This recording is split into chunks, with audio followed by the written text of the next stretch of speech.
Welcome to a wrap up of the just completed series between the Blue Jays and the Colorado Rockies. It was won by the Rockies in game three. The rubber game was 2-1 decision in extra innings. And again, the Blue Jays lost some opportunities.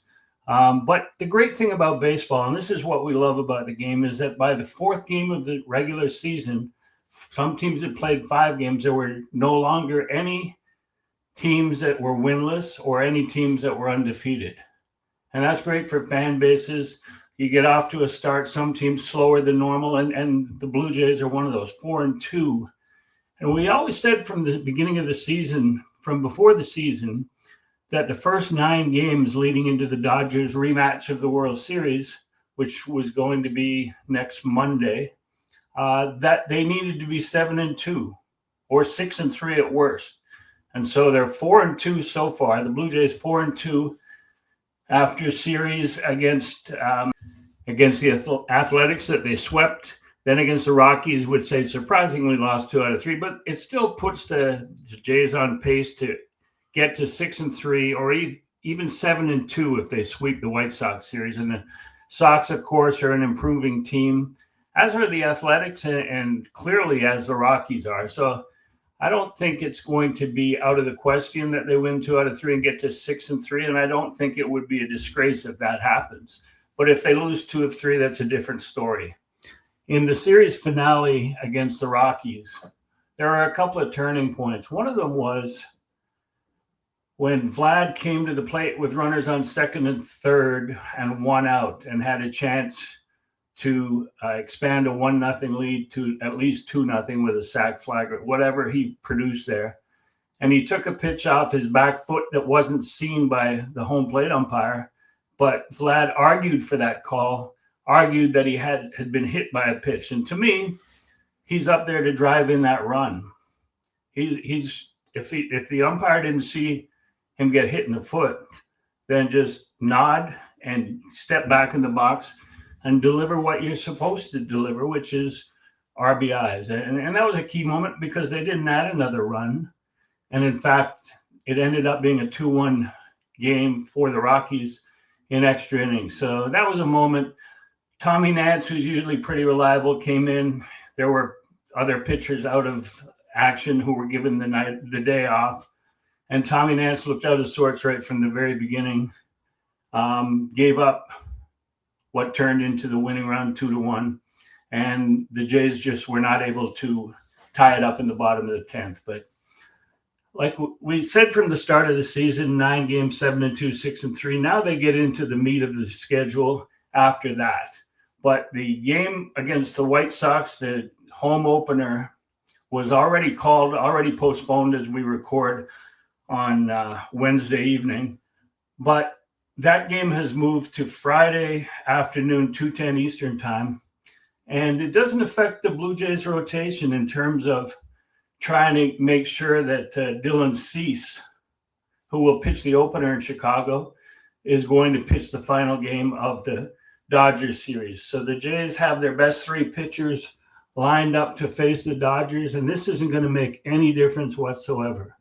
In fact, Dylan Cease being able to pitch that game means that the Sunday game in Chicago is going to be probably a bullpen game with Lazaro Estrada and probably Louis Varland.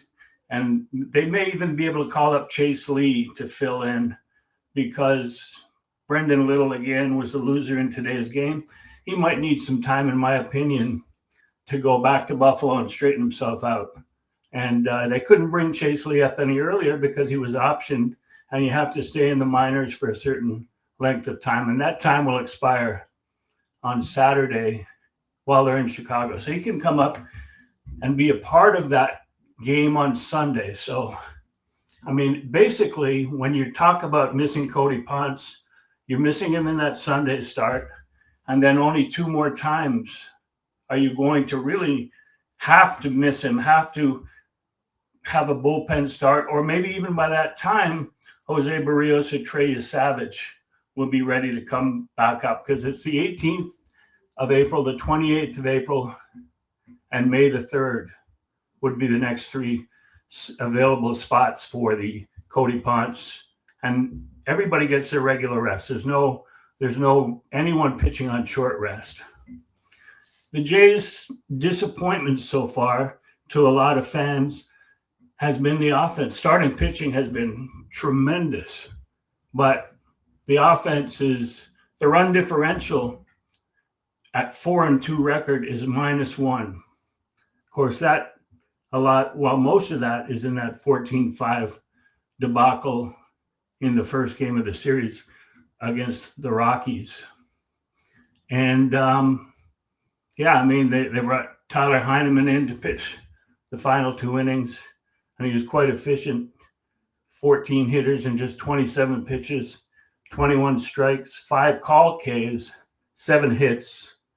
And if you're looking at the end of the season, and if you're one of those people who compares catcher ERAs, you should understand that Alejandro Kirk's catcher's ERA might be affected a little bit by the 2 innings that Tyler Heineman, the other catcher, threw to him. So it's something to keep in mind.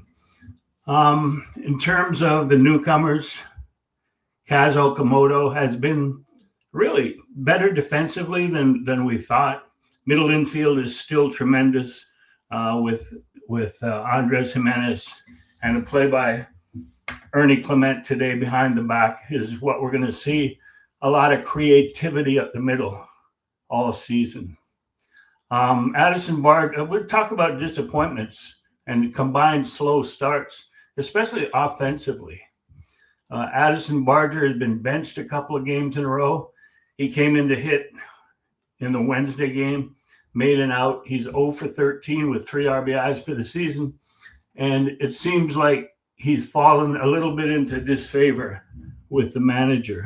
He's 0 for 13. Springer at the top of the order, 4 for 26, which is a 154 average. Varsho, 3 for 18, had a great spring. He's hitting 167. Going into the off day, going into Chicago. Alejandro Kirk, 2 for 16, 125. And that group together is 9 for 73. And so for the Jays to be 4-2 at this stage with that the contra performances by some of their key hitters, that's half their batting order almost. And those guys are going to come around. Maybe when they get to Chicago, it'll come together. But the starting pitching, fans have to be really excited about that. They're 2-0 after 6 games with 31 innings pitched. Listen to this line. It's incredible. 31 innings pitched, 14 hits, 6 earned runs, 5 walks, 49 strikeouts, 2.16 ERA.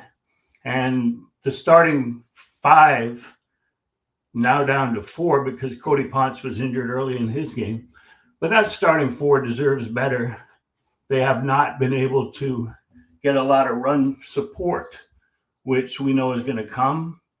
And I think that for any fan looking ahead, we can look ahead to the Dodgers series. Don't look past the White Sox. But there's no reason for concern at this point with a 4-2 record, despite some of the underperforming bats in the lineup. So we're looking forward to the weekend, and we'll have a summary probably of that series, and we'll have our next episode of Exit Philosophy. Mal will join me. But until then, keep the faith, and thanks for listening. Thanks for subscribing. Don't forget to share this with your friends. Appreciate it.